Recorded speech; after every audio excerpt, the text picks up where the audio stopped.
So hello everyone, today's my topic is दीर्घ जीविते अध्याय। आज हम पढ़ेंगे चरक संहिता का पहला अध्याय, जिसमें पहला श्लोक है अथातो दीर्घ जीविते अध्यायम व्याख्या पश्यामः।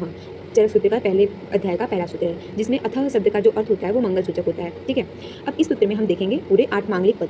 सबसे पहला है अथः, दूसरा है अतः दीर्घ जीवित अध्याय विमान ख्यास्यामः। अब इसमें हम लोग इस जैसे जो द्वितीय श्लोक होता है इसके उपदेशता का परिचय दिया गया है। ठीक है, इसमें अब देखेंगे दीर्घ जो जैसे इस चैप्टर में ये बताया कि जो दीर्घ जीवन की इच्छा रखते हैं उसे ये चीज़ें फॉलो करनी चाहिए जो इस चैप्टर में बताया गया है। ठीक है, अब ये आते हैं ये दीर्घ। सबसे पहले इसकी उत्पत्ति कैसे हुई, जैसे आयुर्वेद की उत्पत्ति कैसे हुई। सबसे पहले दीर्घ जीवित की इच्छा रखने वाले रखते हुए भारद्वाज यानी उग्र तपा इन्हें कहते हैं। ठीक है, देवराज इंद्र के पास गए ज्ञान के लिए। ठीक है, ज्ञान प्राप्त के लिए। अब चरक संहिता के आयुर्वेद अवतरण कैसे हुआ ये बताते हैं। सबसे पहले ब्रह्मा, ठीक है, ब्रह्मा जी ने ब्रह्मा जी को ज्ञान प्राप्त हुआ था। फिर दक्षपति प्रजापति को, फिर अश्विनी को, फिर इंद्र, ठीक है, फिर भारद्वाज को।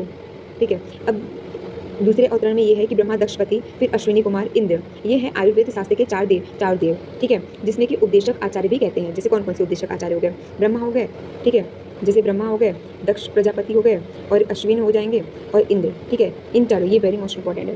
अब इसकी जो सभाषा परिषद है ये क्या है, इसका जो विषय है वो आयुर्वेद का अवतरण है। स्थान, ये सब चीज़ें जो हुई थी ये हिमालय पे हुई थी। और कितने ऋषि थे, 53 ऋषि थे। ठीक है, इसके थैंक यू।